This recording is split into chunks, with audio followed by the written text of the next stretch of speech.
Hello everyone, আসসালামু আলাইকুম। সকাল সকাল উঠে বিছনাটা গুছিয়ে নিলাম। এখানে আমার সোনামণি উঠে সে কান্নাকাটি করতেছে। এত করে বললাম আসো, আমার কোলে আসো, না সে আসবেই না। ফ্রিজ থেকে একটা কলা নিয়ে নিলাম ওর জন্য। কলাটা একদম ঠান্ডা ঠান্ডা কলা খাওয়াইতে হয় না বাচ্চাদের। আর এখানে কিছু গরুর মাংস ফ্রিজ থেকে নামিয়ে রাখছিলাম, সেটা ভিজিয়ে রাখছি। ছুটে গেছে একবারে পুরাই।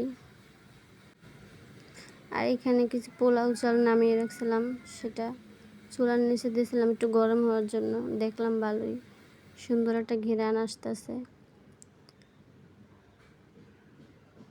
বিরিয়ানির মশলাটা নিয়ে নিলাম।